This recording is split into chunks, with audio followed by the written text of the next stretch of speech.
Bagi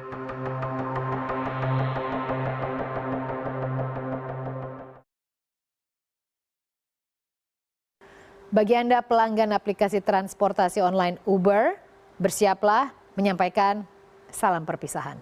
Sebab Uber Technologies memutuskan menjual seluruh unit bisnis mereka di Asia Tenggara kepada rival utamanya, Grab, tidak terkecuali di Indonesia. Uber di Indonesia hadir sejak tahun 2014. Berawal dari Uber Taksi di San Francisco yang menyediakan mobil-mobil mewah. Namun karena ketidakadaan identitas Uber, banyak yang menyangka bahwa aplikasi Uber tidak membayar pajak. Hal ini yang akhirnya menuai kontroversi dan keributan. Di Indonesia, aplikasi Uber terkenal dengan fasilitas motor, di mana setiap orang dapat memesan ojek online seperti memesan Uber Taksi. Uber dulunya hanya menerima pembayaran melalui kartu kredit saja. Namun seiring berjalannya waktu dan banyaknya masyarakat Indonesia yang belum memiliki kartu kredit, akhirnya aplikasi Uber mengeluarkan fitur pembayaran dengan uang cash.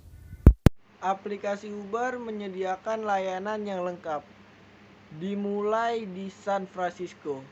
Aplikasi Uber benar-benar dimulai dengan aplikasi taksi Uber yang dapat dengan mudah menyediakan mobil mewah yang harganya sedikit lebih tinggi di pasar.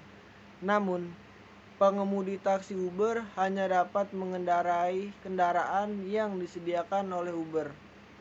Kemudian, setelah sukses dengan aplikasi Uber Ride Hailing, pemilik Uber akhirnya memutuskan untuk meluncurkan aplikasi Uber Car. Setiap orang dapat mendaftarkan diri dan kendaraan pribadi mereka bergabung dengan aplikasi Uber Car sebagai pengemudi.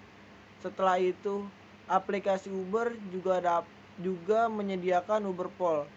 Siapapun yang menggunakan aplikasi Uber dapat lebih mudah naik taksi Uber dengan mengikuti rencana perjalanan pelanggan Uber lain yang searah.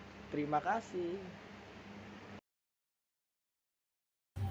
Beberapa hal yang membuat Uber di Indonesia gagal. Yang pertama, banyaknya pilihan moda transportasi. Uber paling eksis dan mendapatkan customer paling banyak di Jakarta. Jakarta memiliki banyak infrastruktur untuk transportasi. Transportasi yang tersedia dan lebih murah yakni kereta listrik dan bus Transjakarta. Moda transportasi bus dan kereta listrik tentunya jauh lebih murah dibandingkan moda transportasi online taksi seperti Uber. Meskipun Uber Motor lebih mahal dibandingkan dengan kereta yang hanya 5.000 sekali jalan dan busway hanya 3.500 sekali jalan. Infrastruktur transportasi Jakarta yang komplit menjadi alasan kenapa masyarakat berpaling dan alasan kenapa Uber gagal di Indonesia. Yang kedua, kompetitor taksi online lain merajalela. Kompetitor Grab Taksi mengambil porsi customer cukup besar dari pasar transportasi online. Bukan hanya itu, Gojek juga turut mengambil pasar transportasi online di Indonesia.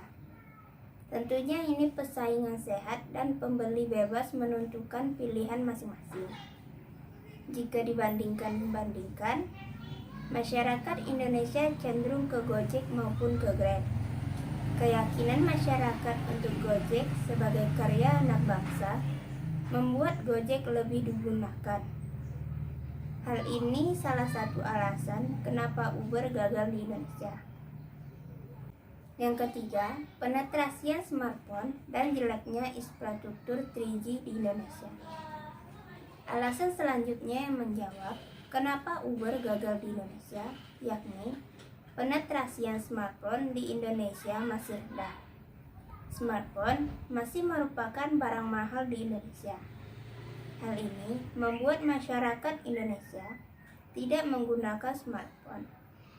Adapun yang telah membeli smartphone masih terkendala oleh jeleknya jaringan 3G di Indonesia. Infrastruktur 3G masih putus-putus dan tidak stabil pada masa itu.